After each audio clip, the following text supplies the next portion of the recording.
दोस्तों, ये संभव है कि यौगिक प्रक्रिया और तंत्र साधना में किसी तपस्वी की आत्मा शरीर से बाहर आ जाए और फिर शरीर में वापस न लौट पाए।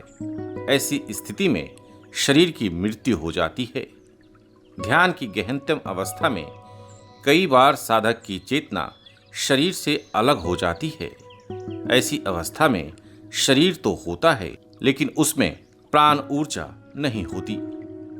रामकृष्ण परमहंस और ओशो के अलावा दुनिया भर में कई ऐसे चैतन्य महापुरुष हुए जिन्होंने मानव विज्ञान के रहस्यों को जानने के लिए खुद पर इस तरह के प्रयोग किए। मौजूदा समय में भी कुछ ऐसे हिमालयन योगी हैं जो 24 से 48 घंटे तक अपने शरीर से बाहर चले जाते हैं। आउट ऑफ बॉडी एक्सपीरियंस में शरीर और आत्मा का तालमेल टूट जाता है। ऐसे में कई बार चेतना चाहकर भी शरीर में नहीं लौट पाती। इस स्थिति में अगर कोई स्त्री उस शरीर के संपर्क में आती है तो उसकी चेतना वापस लौट आती है।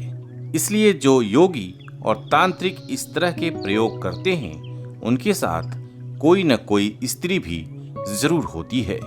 ध्यान की अवस्था में अगर किसी पुरुष साधक का तेजस शरीर स्थूल शरीर से बाहर चला गया है तो उसे किसी स्त्री की सहायता से ही वापस लाया जा सकता है। दरअसल स्त्री का स्पर्श होते ही पुरुष के स्थूल शरीर में इलेक्ट्रिक सर्किट या विद्युतीय प्रवाह पूरा हो जाता है और बाहर घूम रही चेतना शरीर में लौट आती है।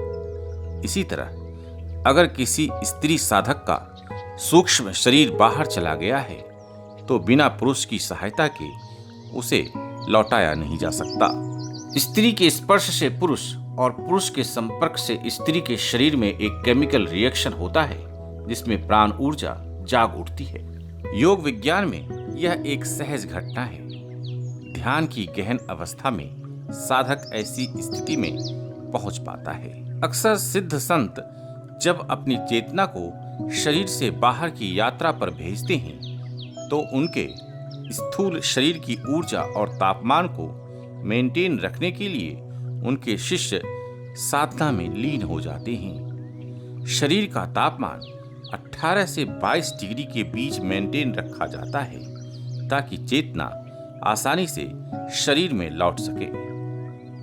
तो आज इतना ही। मैं अद्वैत आपको और आपके अंदर के परमात्मा को प्रणाम करता हूँ। जय भारत, जय सनातन।